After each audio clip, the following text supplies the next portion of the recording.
নমস্কার। আজকে world brain tumour day. World brain tumour ডের ব্যাপারে আমি এটাই বলতে চাই যে প্রথমত রিস্ক ফ্যাক্টরস ব্রেন টিউমারের জন্য যেটা হয়ে থাকে যে বাচ্চা বয়সে যদি কখনো মাথায় রেডিয়েশন হয়ে থাকে সেটা একটা রিস্ক ফ্যাক্টর হয়ে থাকে। তাছাড়া কিছু জেনেটিক সিনড্রোম আছে, যেমন কিনা লিফ-রমেনি সিনড্রোম বা ধরে নিন টিউবারাস স্ক্লেরোসিস বা নিউরোফাইব্রোম্যাটোসিস টাইপের কিছু জেনেটিক সিনড্রোম আছে, যার জন্য পরবর্তীকালে ব্রেন টিউমার হতে পারে। এটা খুব ইম্পর্ট্যান্ট বোঝা যে রেডিয়েশন এক্সপোজার যে বাচ্চাদের মধ্যে যেটা বললাম, সেটা কিন্তু সিটি স্ক্যান বা এক্স রে করার জন্য কিন্তু এটা হয় না। রেডিয়েশন ট্রিটমেন্ট যাদের হয়ে থাকে তাদের পরবর্তীকালে আবার একটা ব্রেন টিউমার হওয়ার একটা রিস্ক থাকে। তো সেটা একটা খুব গুরুত্বপূর্ণ ব্যাপার। মোবাইল ফোন ইউজ করলে ব্রেন টিউমার হওয়ার চান্স বাড়ে না, এটা একটা ভুল তথ্য যেটা অনেকের মধ্যে আছে, যা জানে যে মোবাইল ফোন বেশি ইউজ করলে নাকি ব্রেন টিউমার হয়। সেটার সঙ্গে কিন্তু ব্রেন টিউমারের কোনো লিঙ্ক পাওয়া যায়নি। তো ব্রেন টিউমার যদি হয় তাহলে সবথেকে ইম্পর্ট্যান্ট সাইনস অ্যান্ড সিমটমসগুলো কী কী? প্রথমত হচ্ছিলো যে সকাল সকাল উঠে একটু মাথা ধরে থাকা বা মাথা ব্যথা করা, এটা খুব ইম্পর্ট্যান্ট সাইন। তারপরে কখনো কখনো বমি হওয়া, বা ধরে নিন হাঁটতে গেলে একটু টালমাটাল হওয়া, বা ধরে নিন কখনো খিঁচুনি আসা। এবার এইটা বোঝাটা খুব ইম্পর্টেন্ট যে খিঁচুনি আসা মানেই কিন্তু ব্রেন টিউমার নয়, বা ধরে নিন হাঁটতে গেলে টালমাটাল খেলেই যে ব্রেন টিউমার সেটা নয়। এগুলো অন্যান্য নন ব্রেন টিউমারাস ইয়েতেও প্যাথোলজিতেও হয়ে থাকে, যেমন কি না ধরে নিন এপিলেপসিতে খিঁচুনি হতে পারে, বা ধরে নিন এই যে হাঁটতে অসুবিধাগুলো স্ট্রোক হলেও হতে পারে। তো ব্রেন টিউমারের লক্ষণগুলো এইগুলো আছে, কিন্তু এইগুলো থাকা মানেই ব্রেন টিউমার সেটা কিন্তু নয়। তো সেটা মিস্টেক করবেন না। যখন কখনো এরকম মাথা ব্যথা অনেক দিন ধরে হচ্ছে তাহলে অবশ্যই আপনার নিউরোলজিস্টকে দেখাবেন, এবং নিউরোলজিস্ট তারপরে হয়তো একটা এমআরআই করাবেন। এমআরআই করে জিনিসটা বোঝা যাবে যে এটা স্ট্রোক না ব্রেন টিউমার না কী ব্যাপার।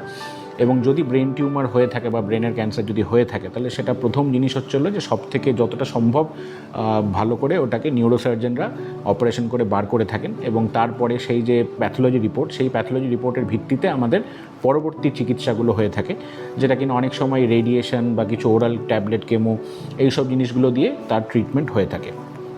তো অবশ্যই যদি আপনাদের মাথা ধরে থাকার একটা বিষয় থাকে, বা কখনো কখনো বমি হচ্ছে, মাথা ব্যথা করছে, বা চলতে অসুবিধা হচ্ছে, হাঁটাচলা করতে অসুবিধা হচ্ছে, বা ধরে নিন কখনো কখনো খিঁচুনি হচ্ছে হঠাৎ করে, তো এই সব জিনিসগুলো কিন্তু ব্রেন টিউমারের লক্ষণ হতে পারে। তো অবশ্যই নিউরোলজিস্টকে কনসাল্ট করুন।